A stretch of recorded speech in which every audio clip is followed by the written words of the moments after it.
We have, and these are colleagues of mine, we have a division that are recycling, where they are recycling rechargeable batteries. Batteries that come along with laptops, that come along with mobile phones. But then the unit I'm working for, Umicore Precious Metals Refining, there we are concentrating on the intake of complex precious metal bearing material.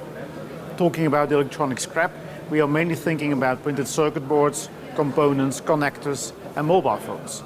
The material that we take in, we will ultimately smelt and refine and do it in an environmentally sound way in order to maximally recover up to 17 different metals. Of course, the precious metals, and talking about electronic scrap, people straight away think about gold, but also silver and palladium. Talking about base metals, you can think about copper, nickel, lead, tin and so on.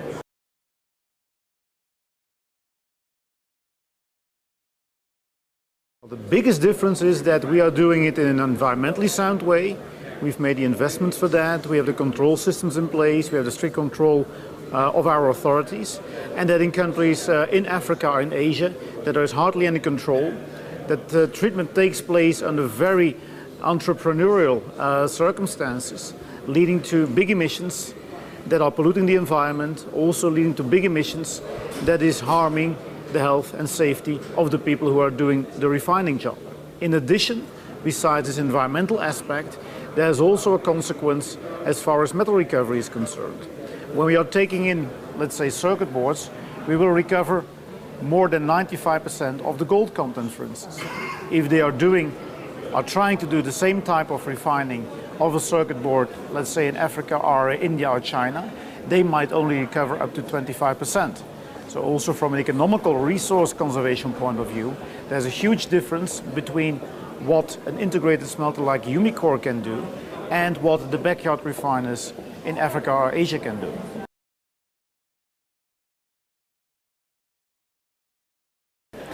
Well, that's indeed true, and this is also something that we see to be a mission of Umicore, to make sure that the informal sector, where they are trying to refine the metals now out of circuit boards, that this informal sector more becomes formalized, let's say, and that the refining under poor conditions on the longer run will stop in countries like India and China, but that on the contrary, the circuit boards they have available there, primarily out of their own domestic waste, will get treated properly at a company like Umicore.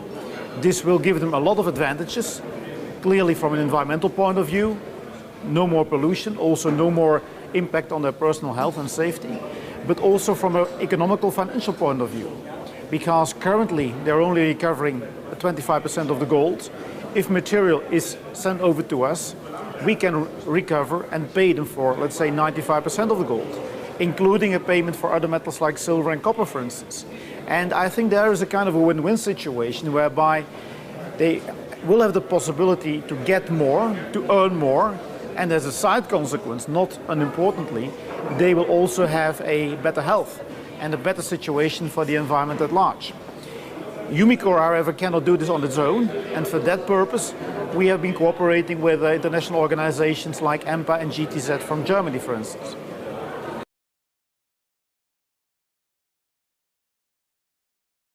Well, I think that ECOGuard can really be a kind of a leading project here in Italy, making companies more aware about the potentials of e-scrap recycling and also about the intrinsic risks of e-scrap recycling. If you really do a very good, and that's also one of the objectives of ECOGuard as I understood it, if you really want to do a very good tracking down the recycling chain, checking step by step what is happening to the material, to the final step of processing, then you're already doing a good job. If you include to that not only the merely valuable metals will be recovered, but that also the potentially hazardous or scarce metals will be recovered, thinking about lead, antimony, tin and so on, then of course you are adding an additional aspect, an additional dimension to, I would say, the recycling concept, the recycling chain. And we must say that ECOGuard, at least that's our interpretation, has taken a leading position here, not only in Italy, but probably also within the European Union. And this is very positive, of course. Well, first of all, I would say that there is a change in mentality is needed amongst all stakeholders, starting with consumer, going over the OEMs, the producers, to authorities and to companies active in recycling.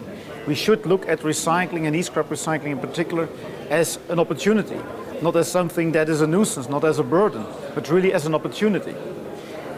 Taking into account that if we do it properly, there will be so many advantages. There will be an advantage for our environment. There will be an advantage also for industry, for businesses. And there will also be opportunities for businesses, and there will also be advantages for the population at large. Because typically in collection of e-scrap and in preparation of e-scrap, dismantling, shredding, you see that a lot of people, low-skilled people, can find a job.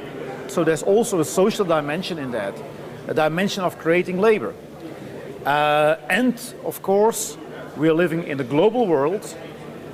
And globalization can have people can be in favor or can be against it. But one thing is for sure, that a so-called local environmental problem tends to get globalized, whether we like it or not. So we should also go for international cooperation. Not only think about what is happening in Belgium, where we are living, or where I'm living, or what is happening in Italy, but look at it at the European level at first, and at a later stage also look at it from a global point of view, going for global cooperation through United Nations organizations, for instance. I think that would be a good forum to try to establish also there a global cooperation. I'm thinking about, in that context, about the STEP initiative, that is an initiative of the United Nations University that really has this global approach, this global view on things, and that is positive. So I think, Federico, this was about my third wish.